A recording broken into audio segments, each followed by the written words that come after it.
ছেড়ে দাও মা, ছাড়ো মা, আমাকে ছাড়ো। লাগাও, আরো ভালো করে লাগাও। আমাকে কেউ বিল লেগে দেখতে আসলে রূপের পাহাড় বেরিয়ে যায়। তুই কি বলছিস বোন? আমি তো সাজিয়েইনি। চুপ কর, আমার মুখের উপর কথা। এবার যদি তোর লেগে আমার মেয়ের বিয়ে ভেঙে যায় না, অগুন তো মুখ পড়ি দেবো। ব্যাগ থেকে পড়ি তো অন্য মাটাকে খেয়েছে, এখন আমাদের পিছনে লেগেছে। খালামা খালামা, বাজার করা হয়ে গেছে, এইলেন বাকি টাকা। এই যা, টনির সাথে কি ফলগুলো কাটগা। আজ যদি মুখ ধুইছি, কপালে কষ্ট আছে। হ্যাঁ চ মা, হ্যাঁ তোকে সাজিয়ে দিই কি।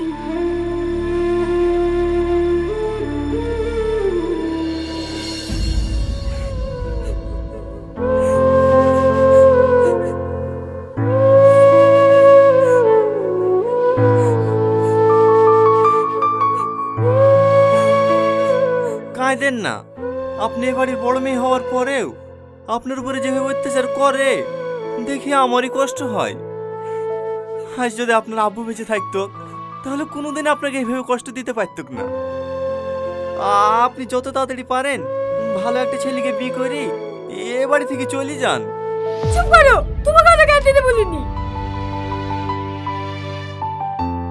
এই সালমা, মানুষ চলে এসেছে, তাড়াতাড়ি ফলগুলো রেডি করলে আয়। হ্যাঁ আসছি মা।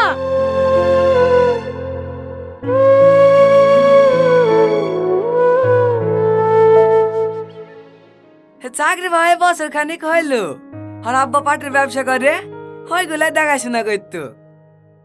হো, আপনাদের বাড়ি রংপুরের বাজারে, হ্যাঁ না ভিতর পানে? না না, একবারে বাজারে, ওই যে আর এম নার্সিং হোমটা আছে না, ওর পাশেই। ও হ্যাঁ, লেন ভাই চা খেলেন। আব্বা, মেয়ে যৌতুক আছে, ও মেয়ে আমার পছন্দ না। এখন বকিস নি, চুপ কর। দাঁড়ান দাঁড়ান, আমি তুলে দিছি।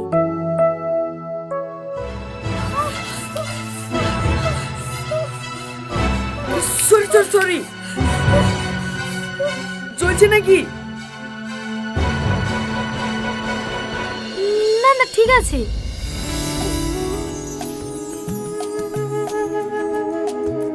আব্বা, আমি এই মেয়েটাকে বিয়ে করবো। বিয়ে করবে বলে বিয়ে দেবো নাকি? একটা মেয়েকে দেখতে আর একটা মেয়ের দিকে নজর, আপনার তো চরিত্রই ভালো না। বেরেন বাড়ি থেকে। এই বাবু, চ।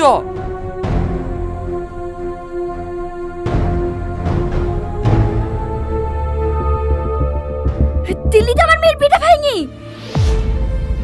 বিশ্বাস করেন মা, আমার কোনো দোষ নাই। আমি শুধু চাবিটা দিতে গেছিল। চাবি তুলতে গেছিলি না?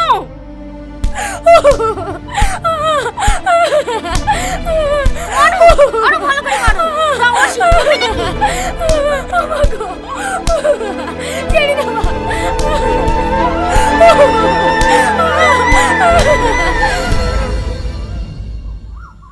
আর সেরকম ছেলে আছে? ছেলে থাকবে না কেন? ওর থেকে কত ভালো ছেলে আছে। সমস্যা তো হয়েছে আপনার সৎ মেয়ের লেগে। পাড়াতে অনেক লোক বিয়ে ভেঙে দিছে, বলছে বড় মেয়েকে রেখে ছোট মেয়ের বিয়ে দিছে। তাকে না আপনাকে বড় মেয়েটার বিয়ে দেন। ওর বিধবা কি করে? ও বিয়ে হয়ে শ্বশুর বাড়ি চলে গেলে বাড়ি কাজগুলো কে করবে? আরে বুঝতে পারলেন না ভাবি, ভাইরে বিয়ে দেওয়ার কথা বলছে নাকি?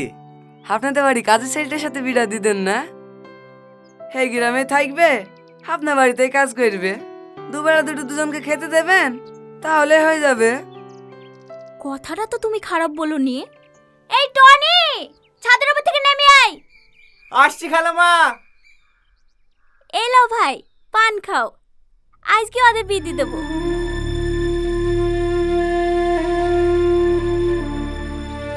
হ্যাঁ বলেন খালামা। ধানগুলো গোছানো হলো? হ্যাঁ খালামা, হয়ে গেছে, আর 2 বস্তা মতন হবে। ঠিক আছে, ও পরে করিস। যা পাঞ্জাবি পরে আইগা। কেন খালামা? আমার মেয়ের সাথে তোর বিয়ে দেবো। আপনার মেয়ের সাথে? চুপ! আমার মেয়ের সাথে না, সৎ মেয়ের সাথে।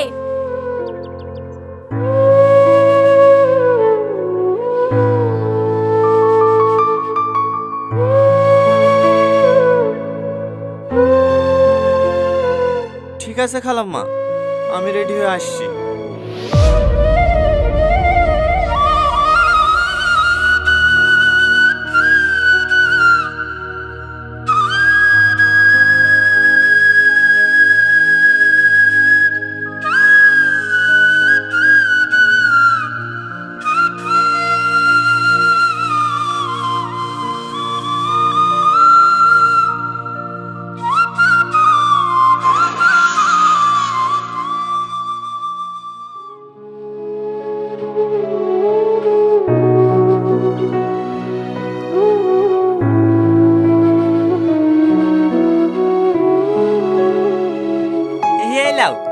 খাবারটা খেয়ে নাও।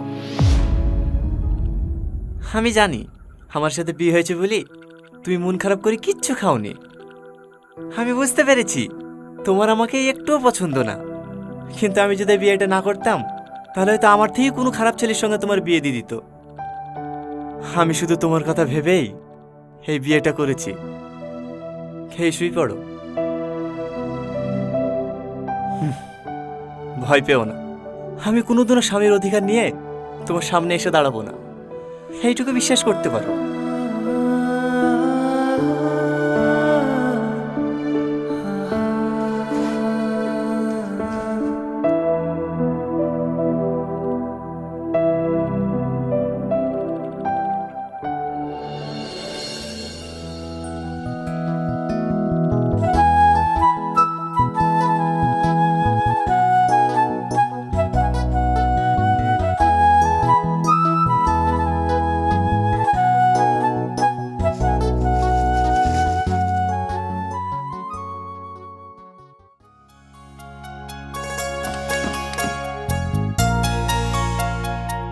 হ্যাঁ, তোমাদের আসতে কোনো অসুবিধা হয়নি তো বাপ?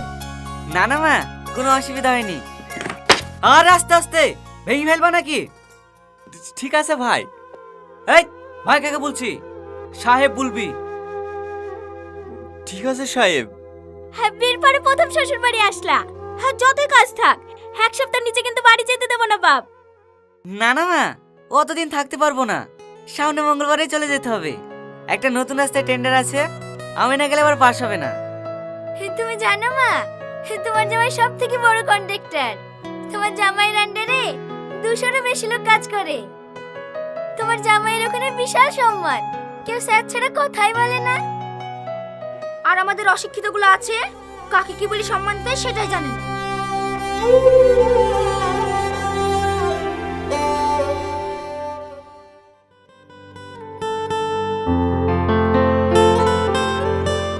ওষুধটা খেয়ে কম হলো?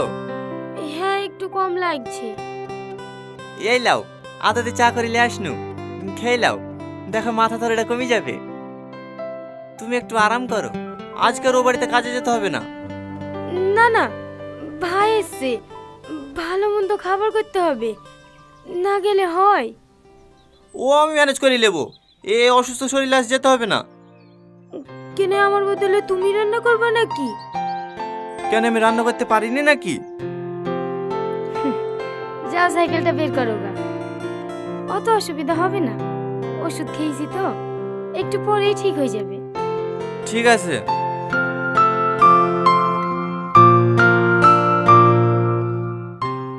সালমা, এই সালমা। হ্যাঁ বলেন মা। এখনো উঠোন ঝাড়তেছি, থালারিগুলো পড়ে আছে, চা ডিম সিদ্ধ করিসনি, জামাইকে খেতে দিতে হবে না? হ্যাঁ মা, থালগুলো মেজে একা ধরেছি। কটা বাজে এখন? 8টা বেজে যাচ্ছে, এখন তুমি থালারি মাজবা? জামাই খাবে কখন? মা, ও শরীরটা একটু খারাপ তো, তাই আসতে একটু লেট হয়ে গেছে। আমি থালাটি মেজে দিছি। ঠিক আছে, 8 ঘন্টার মধ্যে যেন জামাইয়ের ঘরে সকালকার নাস্তা পৌঁছে যায়। ঠিক আছে মা। যাও সালমা, তুমি আঁকা ধরো গা, আমি থালাড়িগুলো মাজছি। না না, তোমাকে মাজতে হবে না, আমি মাজছি। চুপ করো তো, তোমাকে পানি কাছে যেতে হবে না, এমনিতে জ্বর এসে মরছে, আবার পানি লাগবে। যাও তুমি আঁকা ধরো গা।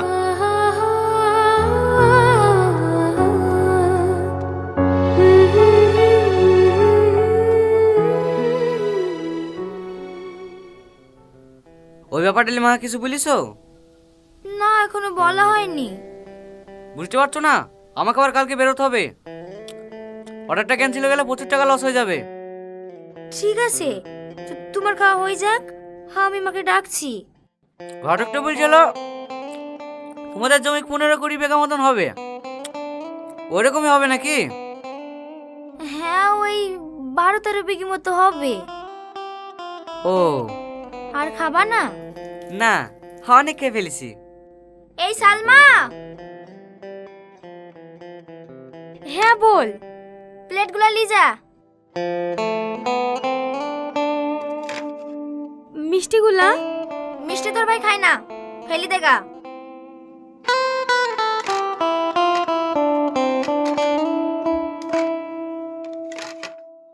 আর শোন, যার সময় মাকে ডেকে দিয়ে যাস।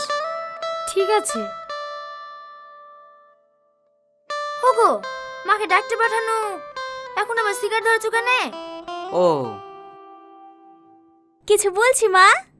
হ্যাঁ, এইখানে বসো। হ্যাঁ বল। তোমার জামাই একটা হাই রেটের টেন্ডার ধরেছে, সিকিউরিটি মান হিসাবে 1 কোটি টাকা জমা করতে হবে। কাজটা তুলতে পারলে 4-5 কোটি টাকা লাভ হবে। 50 লাখ টাকা মতো শর্ট পড়ছে, তুমি একটু ম্যানেজ করে দাও না মা। এত টাকা আমি কোথায় পাবো? আমাদের 12-13 বিঘি জমি নাই, ওই জমিগুলো বেচে দাও না মা। একবার টেন্ডারটা হাতে পেয়ে গেলে তো ওরকম জমি 1-2 বিঘি কিনা হবে।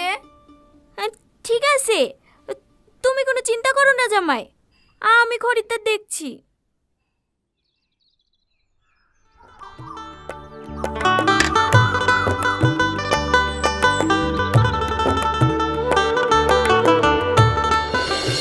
আরে আরে কি করছো? মিষ্টিটা খেলে না? আমার মিষ্টি খেতে ভালো লাগে না। মিষ্টি আবার কারো অফিস নাই নাকি? দাও আমাকে দাও। আমার মিষ্টি খেতে খুব ভালো লাগে।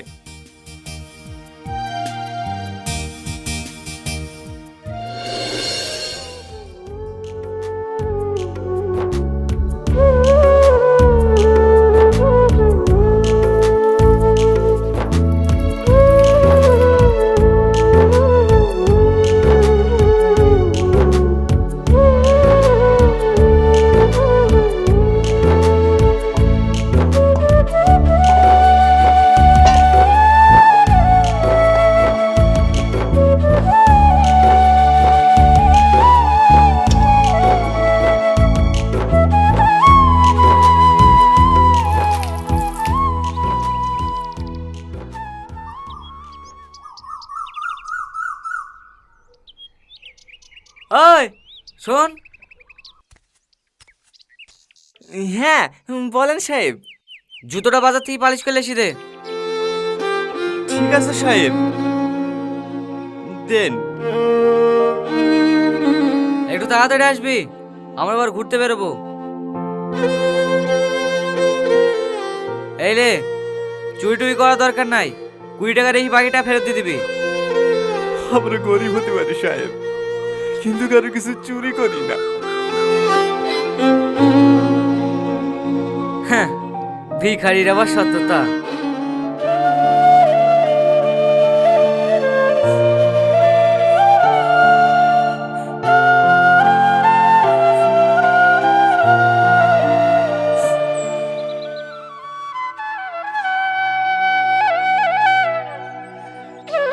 মা, বাড়ি কেন? রাতের খাবার টেবিলে রেখে দিয়েছি। হ্যাঁ মা, সব গুছিয়ে রেখে দিয়েছি। এই দাঁড়া, তোর হাতে কি? কিছু না মা, কটা মিষ্টি আছে।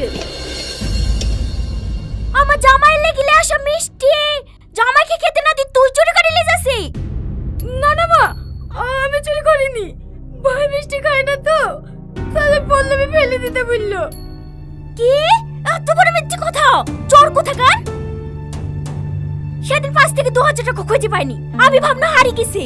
এখন তো দেখছি ওই টাকাটা তুই চুরি করিস।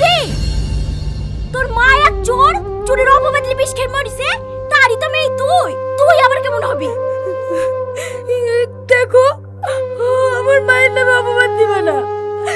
কিভাবে সবাই যেন ওই বেলা ছোটমা চুরি করেছিল। মা মরে যাওয়ার পরে ছোটমা তো ওই বেলা ঘুরেও দিয়েছে। ওরে বাবা রে, মায়ের কথা বলতে অমনি ফস করে উঠেছে। আমার খাবে, আমার পড়বে, আবার আমার মুখের উপরে কথা। এই চুরি করিস কেন তুই? আমি চুরি করিনি, আমি চুরি করিনি। আরে কি করছেন? ছাড়েন। এমনিতে দুদিন থেকে জ্বরে চালে উঠতে পারছে না, আবার তারপর গায়ে হাত তুলছে। কি হয়েছে গো মা? এ তো জামাই লেগে যে মিষ্টিগুলো লেসছি, সে মিষ্টিগুলো টিফিনে ভরে নিয়ে যাচ্ছে। ওলি জাক্কা, তোমার জামাই মিষ্টি খায় না, আমি বলেছি ফেলে দিতে। ফেলে দিলে তো কুকুরেই খাতো, ওরা লিখে খাক্কা। ও জামাই মিষ্টি খায় না? জালি যা। ফেলে ওদের মিষ্টি। দিনের পর দিন এত অপমান হও, এত অত্যাচার করে, তাও তুমি এখানে কিসের লেগে পড়ে থাকো? চলো, এবার তো তোমাকে থাকতে হবে না, আমি আর এবার কাজ করবো না। কি এসব আবল তাবল বকছি? ও কোথাও যাবে না, ও এই বাড়িতেই থাকবে। ভুলে যায় না, ও আমার স্ত্রী, ওকে আমি যেখানে নিয়ে যাবো ওকে সেখানে যেতে হবে। দরকার আবার ওকে ভিক্ষি করে খাওয়াবো, তা আপনাদের এই নরকা থাকতে দেবো না। চলো সালমা। সালমা, সালমা, যাসনি সালমা, যাসনি। সালমা,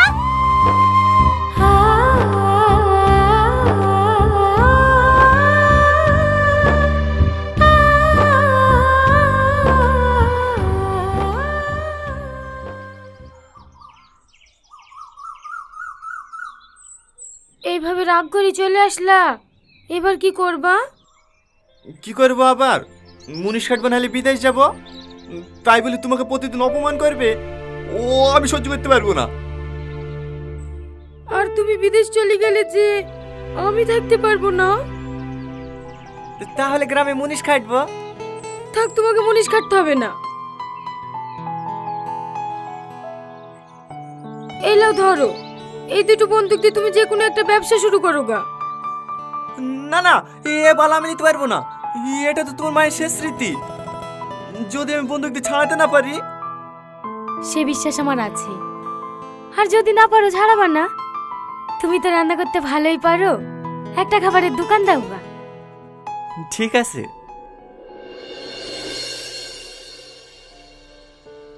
কিছু মনে করো না বাপ, সব জমি বিক্রি করেও 45 লাখ টাকার বেশি হলো না। ঠিক আছে মা, ও কোনো ব্যাপার না, বাকিটা আমি ম্যানেজ করে নেবো। হ্যাঁ ঠিক আছে বাপ।